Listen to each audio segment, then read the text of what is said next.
For today's video, ayan, makikita nyo, meron naman tayong i-repair na ilaw ngayong umaga. So, ayan, binaba niya natin. At ayan yung kanyang electronic balas. Hindi na siya gumagana. So, nandito tayo sa parking. Ayan yung ating hagdan. Pero bago natin umpisahan ng pag-repair, pasok muna natin ang intro.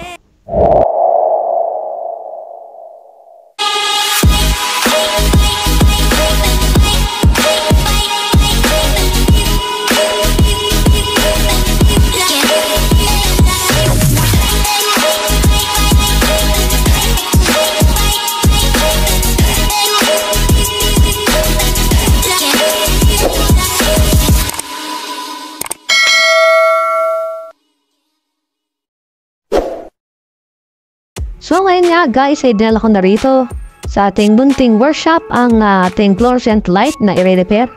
Tanggalin muna natin yung mga wiring sa kanyang lumang electronic balas. Ayan guys, isa-isahin natin, sinusundot-sundot lang yan para yan matanggal. At yan nga mga idol, ay tanggalin na natin yung kanyang screw dito sa ating electronic balas. Ayan, para matanggalan natin ang tuluyan. Ayan na yan, tago na natin yan. At yan nga ay ayusin na natin itong ating wiring. Madali lang mga idol ang pag-wiring ng ating direct na 220 na ating fluorescent tube. Yan. Ito ay LED. Pagsamahin lang natin yung dalawang wire na yan. Yan, makikita nyo. Pagsamahin lang natin, siya yung magsisilbi na line 1 nitong kabilang side. So yan, gamitan natin ng flyer. At ito nga pala mga idol ay dinuksungan ko na rin ng balit na wire upang umabot dun sa ating connector na ilalagay. So yan, balutan natin ng ating electrical tape para sa ating safety. Ayan. At ang isusunod naman natin dyan mga idol, yung kabilang side ng ating pinaka-fixture. Ayan, yung mga wirings niya. Alright. So, pagsama-samahin lang natin yan mga idol, siya naman yung magsisilbing line 2 ng ating ilaw na nire-repair upang ito ay ma-energize. So, yan. Medyo kapos at kukuha tayo ng panibagong wire na panduksong. So, yan. Yung kulay yellow na ating pinutol na yan. So, babalatan natin siya magkabilaan para may duksong dito sa ating wire ng fixture. So yan, pagsamahin lang natin yan, splice lang natin gamit ang ating flyer. Lagyan natin ng ating electrical tape para makoberan yung talop na wire natin para sa ating safety.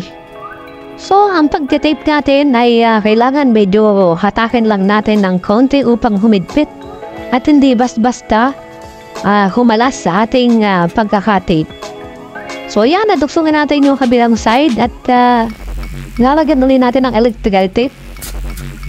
At medyo ayusin lang natin para sa pagkakabit natin sa kanyang cover ay maayos ang ating pagkakalagay. So yan mga idol, okay na yung ating mga wiring. Yan. At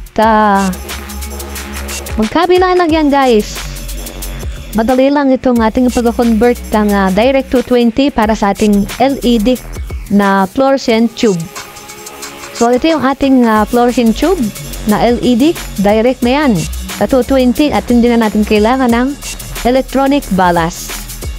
So ngayon, ilagay natin yan guys. Ayan, nakikita ko dyan. Kaya lang hindi masyadong maninag yung nakalagay na 220.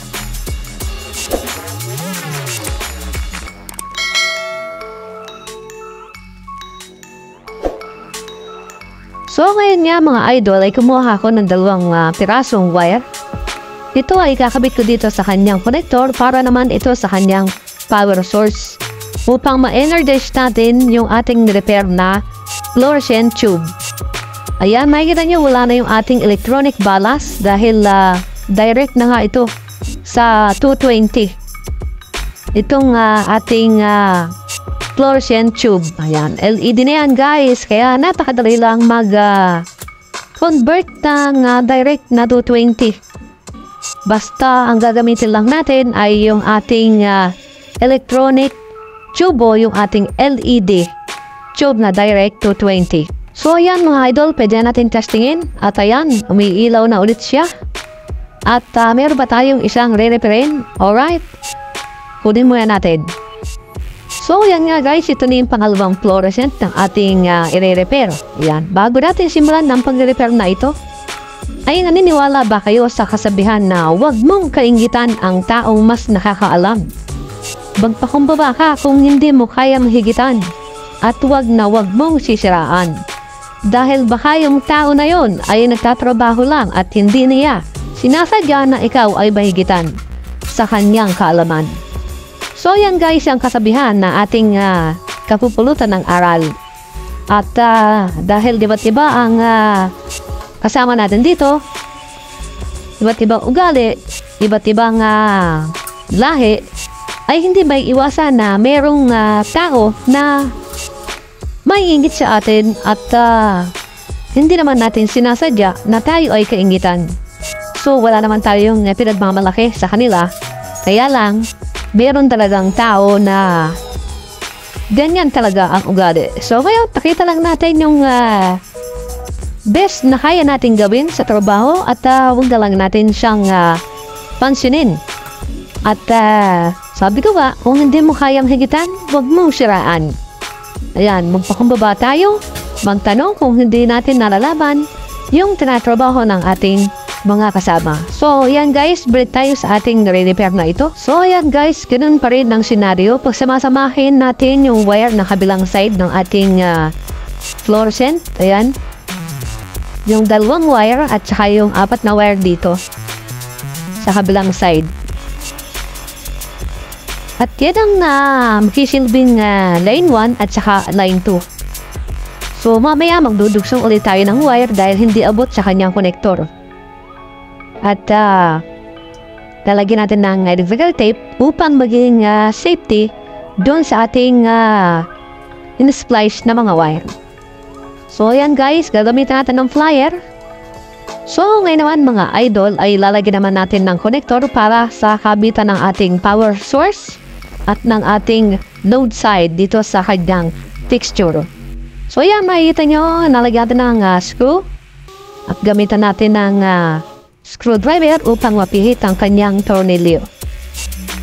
So yan, higpitan lang natin mga idol hanggang sa tumagos doon sa butas ng kanyang connector. Alright. Yan, palampasin muna natin dito sa connector para maipasok natin o maitama natin doon sa butas na kanyang pagkakabitan. So yan, mano-mano lang natin dahil hindi natin nadala yung ating battery drill. So yan, tuloy-tuloy lang tayo sa ating ginagawang pagre-repair. Ayan, lagyan natin ng nut yung tornilyo na inilagay natin para sa kanyang connector. So yan guys, sa ating trabaho ay hindi natin maiiwasan talaga na magkaroon ng kasama na iba't ibang lahi. So meron diyang siloso, meron diyang inggitero. Lahat ay makakasama natin at makakasalamuha. So, magtrabaho lang tayo. Gawin natin yung ating trabaho. Gampanan natin yung ating trabaho na inaplayan sa trabahong ito. At hayaan lang natin sila na mainggit. At ang ating pinakaganti na lang sa kanila ay pakitahan natin sila ng kasipagan at ng trabaho ating nalalaman. So, yan guys, balutan na natin yung ating idinuksong na wire para sa ating fluorescent na ito. Ayan. Kailangan maimis yung ating pagwawiring. So, ngayon guys, ay maglalagay na tayo ng wire dito sa kanyang connector. Papunta rito sa ating duduksungan na wire dito sa ating fluorescent. Ayan, kailangan nating balatan upang sa pag-displace natin ay gamitan natin ng plier. At lagyan na natin ng electrical tape upang makover yung ating pinagbalatan dito sa ating in-splice na mga wire. At siguraduhin lang natin na maimis yung ating pag-wiring. So yan, lagyan natin ng wire para sa kanyang power source para matesting natin mamaya o ma-energize na natin yung ating repair na fluorescent light. So yan, kuha tayo ng tube. yung ating LED na Direct 220. So yan po, little ko sinasabi sa inyo na ang ginagamit natin sa ating direct na fluorescent tube ay yung LED na Direct 220. So yan, nakakala ng ating mga tagapanood ay same pa rin yung tube na ginagamit natin sa electronic bala. So yan guys, napailog na natin. Okay na, so alright, tanggalin na natin yung ating mga wire.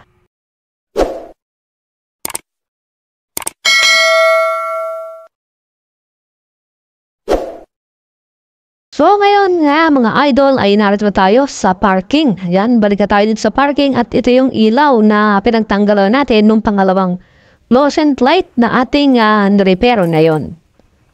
So yan guys, ibabalik na natin. So ito na nga guys, at naibalik na natin yung ilaw at may panibagong trabaho na naman tayo. Alright, so ito naman mga idol, ang bago nating trabaho ngayon, magkakabit naman tayo ng bagong water filter. So yan, patayin muna natin yung kanyang gate bulb para hindi na magtuloy-tuloy ang daloy na kanyang tubig. Kailangan nating gamitan ng flyer dahil sobrang higpit nitong kanyang pinakalak dito sa kanyang takip ng tangke. So bago natin yan mabuksan, nakikita nyo guys, sobrang higpit talaga ng pagkakalagay nitong ating takip dahil pag hindi natin higpitan yan ay magkakaroon ng leak sa kanyang palibot. Ay, kita nyo yan. Kinakama niya natin dahil naluwagan na natin. So, ngayon tatanggalin natin yung kanyang pinakalak na yan na parang sinturon. Yan. So, ngayon, nung natanggal na natin yan, mga idol, ay natanggalin natin yung kanyang pinakatakip. So, yan. Tanggalan natin yung pinakalak at ayan yung takip niya. So ngayon, meron pa yung isang nut dito sa loob. Ayan, tatanggalin natin yan upang matanggal natin yung pinaka-plate niya. Ayan naman yung pinakalock sa kanyang mga spring. Para makuha natin yung kanyang lumang filter. Ayan, tanggalin natin yung plate. Ayan yung kanyang mga spring. So ngayon, pag natanggal natin yan, ayan yung kanyang lumang filter. Makikita nyo, sobrang dumi na. So kailangan talaga ay papalitan natin yan. Kung po pwede, every 15 days, yan, hanggang 1 month pagka ganyang klase ng filter. Yung parang tali, yung kanyang filter. Pero pagka ang kebit natin yan, yung parang foam, so kailangan every 15 days ay magpalit tayo ng water filter. So ayan guys, tanggalin na natin yung luma na yan at papalitan na natin ng mga bagong water filter.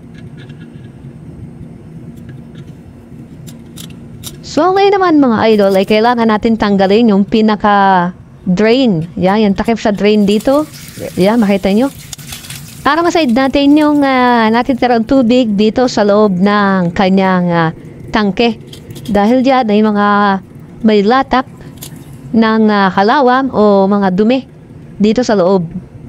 So yan, patagasin muna natin hanggang maubos yung kanyang tubig sa loob.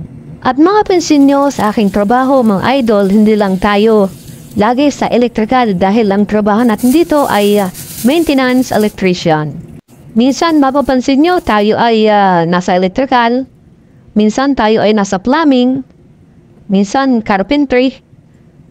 Yan, iba't iba yung trabaho ng isang maintenance electrician lalo na dito sa bahay.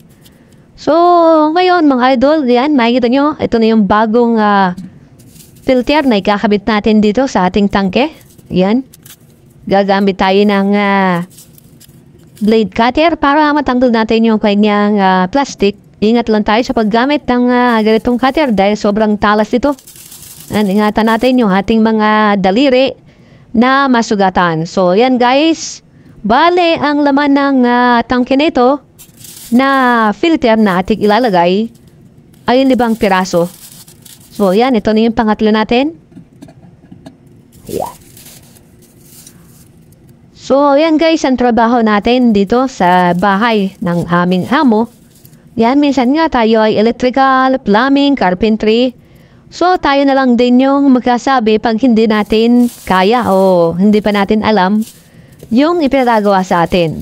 Minsan, sa telebisyon, sa aircon, ayan, pagka medyo alam natin yung sa aircon, halimbawa, nagbara lang, ayan, medyo alam pa natin yan. Pero yung mga troubleshooting sa aircon ay hindi natin alam. Kaya ang sinasabi natin ay tumawag na lang ng kumpanya upang sila na lang yung gumawa. Dahil may maintenance naman dito para sa aircon. So yan guys, bread na natin yung plate niya na nagsisilbing lock para sa kanyang filter.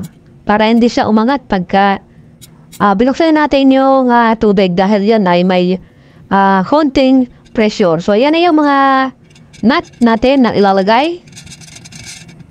So, yan. Higpitan natin. At ilagay na rin natin yung mga spring niya. So, ang susunod natin dyan ay yung takip niya. So, ayan, yung takip natin. Dugasan muna natin yung ibabaw. Siyempre, magabok. Bago natin ilagay. Ayan guys, nilagay na natin. Susunod natin dyan yung kanyang pinakalock. So ang pagbabalik ng lock na ito, kailangan pantay mga idol dahil sabi ko nga, pag ito ay hindi maayos ang pagkakalagay, ito ay nagkakaroon ng leak sa palibot. Yan, kaya kailangan pag ginigpitan natin ay pantay at medyo pupuk-puk-puk-pukin natin yung palibot ng kanyang lock para mas madali natin siyang mahigpitan. So yan, higpitan lang natin ang higpitan. At ibalik na rin natin guys yung takip ng drain niya sa ibang bahagi ng tangkeng ito. Ayan. Gamitan natin ng flyer para mas mahigpitan natin ng maayos. At walang leak yung ating tangke. So yan, higpitan pa natin guys hanggang sa mahigpit na at mawalan ng leak itong ating tangke.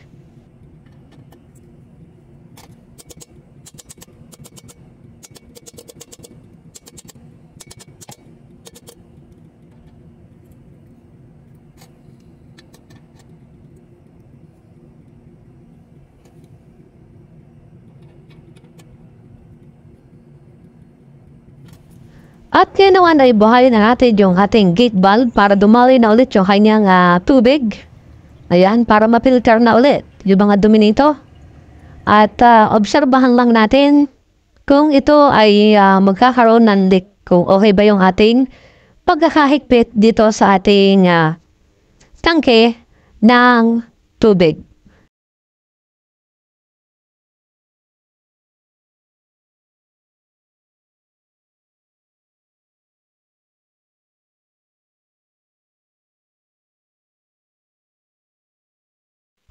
At ito na nga pala mga idol, yung ating pinagpalitan na water filter. So sobrang dumi na.